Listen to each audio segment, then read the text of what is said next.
আমি কিছু বুঝতে পারছি না গুবলু, আমি কিচ্ছু বুঝতে পারছি না। তুই কিচ্ছু লিখে আনিসনি? হ্যাঁ, তুই সায়েন্স কপিতে ইভিএস কপিতে কিচ্ছু লিখে আনিসনি? তার মধ্যে সোমা আন্টি ফোন ধরছে না, কালকের মধ্যে প্রজেক্ট জমা দিতে হবে, তার মধ্যে তোর ওয়ার্ক এডুকেশন। আমি কোন দিকে যাব বলতো? কি নিয়ে যাক আন্টি, নিয়ে যাক টি বসের কাছে। তোকে যখন সারা দিন কান ধরে দাঁড় করে রাখবে, তারপর তো শিক্ষা। কি হয়েছে? তুমি এত চেঁচামেচি করছো কেন? বলি কি হয়েছে? চেঁচামেচি করছি? আমি চেঁচামেচি করবো না মিছরি। একদিনও স্কুল থেকে কিচ্ছু লিখে আনবে না। আমি প্রত্যেকের কাছে আর কতদিন অপদস্থ হবো বলতো? জানো, রোজ স্কুল ছুটির পরে আমাকে লোকের কাছে ভিক্ষা চাইতে হয়। একটু খাতাটা দেবে, একটু লিখবো, একটু দেবে, একটু লিখবো। আচ্ছা ঠিক আছে ঠিক আছে, তুমি এত রাগ করো নাই। কি আছে আমায় দেখা তো, আয় আমি সব করে দিচ্ছি। মামি তুমি আমাকে বাঁচালে। তবে রে পাকা পাকা কথা, মামি তুমি আমাকে বাঁচালে। এই দাঁড়া তো, এই লাঠিটা কোথায় দেখি তো, লাঠিটা দিয়ে আজকে একদম বদমাইশটা। মামি তোমাকে আমি একটা বড় চকলেট দেবো। তোমায় কিচ্ছু দিতে হবে না, আজকে ঠিকঠাক করে পড়াশোনা করো, তাহলে আমি তোমাকে একটা চকলেট দেবো, ঠিক আছে? প্রমিস? প্রমিস। এই যে চকলেট দেবে মামিকে, মামি তোমাকে চকলেট দেবে, টাকাটা তো আমার ভয়েরই যাবে। হ্যাঁ, আমার ভয়েরই যাবে। খালি মামাজি ঝিরে ঝিরে চকলেট খাওয়া। হ্যাঁ, খালি মামাজি এটা এনে দাম। কোথায় পাবে এত মামাজি টাকা? হ্যাঁ, খালি মামাজি মামাজি মামাজি, একটা মামাজি পেয়েছে উনি। হ্যাঁ, পড়াশোনাটা কি করবো? হ্যাঁ, সত্যিই তো, নিজের টাকায় একটা চকলেট কিনে গুবলুকে দেব সেই ক্ষমতাও আমার নেই। যদি নিজে কিছু একটা করতে পারতাম তাহলে কি ভালো হতো না? ও মা গো, দেখো দেখো দেখো, এই মেয়ে সর্বস্ব ছোঁয়াছুঁই করে দিলে। হারা ও মিছরি, মিছরি রে। এই সরলা দিদার গলা না? আবার কি হলো? দাঁড়ো আমি দেখে আসছি, দাঁড়ো দাঁড়ো। মিছরি মিছরি আসতে যাও, দৌড়িও না। ভগবান, এই অবস্থায় কেউ দৌড়োয়? এই মেয়েটাকে আমি কি করে বোঝাই? ধুর, চলুন চলুন, আপনার আজকে ব্যবস্থা করছি। মামি বাঁচালে। ওঠ ওঠ, খাটার পর দেখ কিভাবে করতে হয়। মায়ের যদি একটাও গুণ পাস, বেগুন হয়েছে একখানা। ও জয়ন্ত, জয়ন্ত রে, কোথায় গেলি বাপ? আমাকে একটা ট্রেনের টিকিট কেটে দে না, আমি এ বাড়ি ছেড়ে চলে যাই। কি কি হয়েছে কি মামিমা? কি আর হবে, ওই ডেপো মেয়েটার কাণ্ড দেখো। ঠাকুরের জন্য পোলাও রাঁধবো বলে জিনিসপত্র কিনে আনলো, ওখানে রাখা ছিল, সেগুলো ছুঁয়ে ছেনে সব একাকার করে দিলে। হাতের এই সেলেটটা দিয়ে কি সব ছবি টবি তুলে যাচ্ছে, দেখো তোমরা। কি ছেলের না রে, এইটার কথা বলছি, ট্যাব। ট্যাব? এটা তুই কোত্থেকে পেলি? কেন, জয়ন্তদা কিনে দিয়েছে। কে? মামু?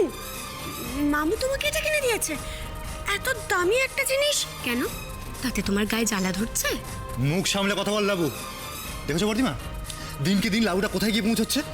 আর জয়ন্তদার কাছে ও যা চাইছে তাই কিনে দিচ্ছে। এরপর কিন্তু তোমরা আর ওকে সামলাতে পারবে না, বলে দিলাম আমি। আমাকে সামলানো যাবে না? আমি এমন কি দোষ করেছি? হ্যাঁ, আজকালকার গ্রামের মেয়েরাও ট্যাব ইউজ করে। কি হলোটা কি? তুমি তুমি ওকে এটা কিনে দিয়েছো? হ্যাঁ, তাতে কি অপরাধ করেছি? না, অপরাধের কথা নয়, কিন্তু এটার কি ওর কোনো দরকার ছিল? দেখো, দরকার কথাটা কিন্তু খুব রিলেটিভ। কোনো দোকানদার দেখবে তুমি তাদের হিসেব টিসেব তারা করে কাগজে লিখে, আবার কেউ কেউ আছে যারা ক্যালকুলেটর ব্যবহার করে। এটা টেকনোলজির যুগ, গ্রামে গঞ্জেও আজকে লোকে ওয়াইফাই ডিমান্ড করছে। দেখুন জয়ন্তদা, তর্ক করে তো কোনো লাভ নেই। আসলে আমরা যেভাবে চলতে অভ্যস্ত, লাবুকেও সেটা শিখতে হবে। আমি জানি যে আপনার কাছে এই টাকাটা খুবই সামান্য। ওকে ওকে, আমি বুঝতে পারছি তোমরা ব্যাপারটা খুব ভালোভাবে নিতে পারোনি। দেখো, আমি লাবুকে স্নেহ করি বলেই। কিছু মনে করবেন না জয়ন্তদা, স্নেহ দেখানোর অনেক রকম পদ্ধতি আছে, কিন্তু আপনি যেটা করছেন সেটা ঠিক করছেন না। তাই নাকি? হ্যাঁ, কাউকে দামি গিফট কিনে দেওয়াটা স্নেহ দেখানো নয়, তার কেয়ার নেওয়া, তার ভালো মন্দের খবর রাখাটাই আসল স্নেহ দেখানো।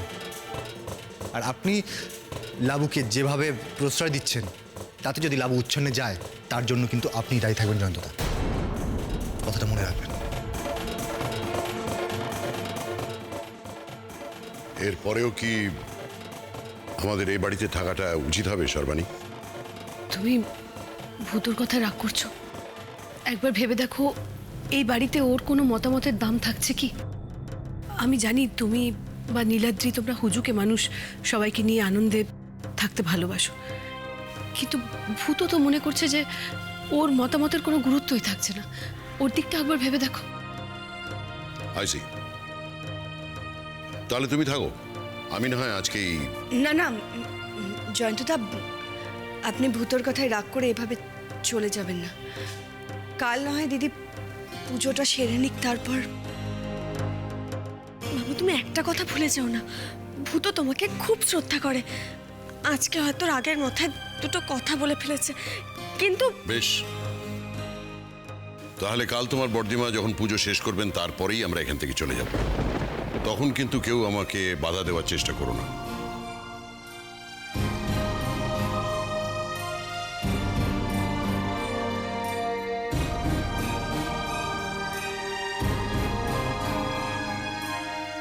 এইটাই তো চাই আমি। এইভাবেই জয়ন্তদার সঙ্গে দাদাভাই আর মিছরির ক্যাচাল শুরু হোক, আর আমি ভাগ তালে জয়ন্তদার থেকে ভালো ভালো জিনিস আদায় করে নেব।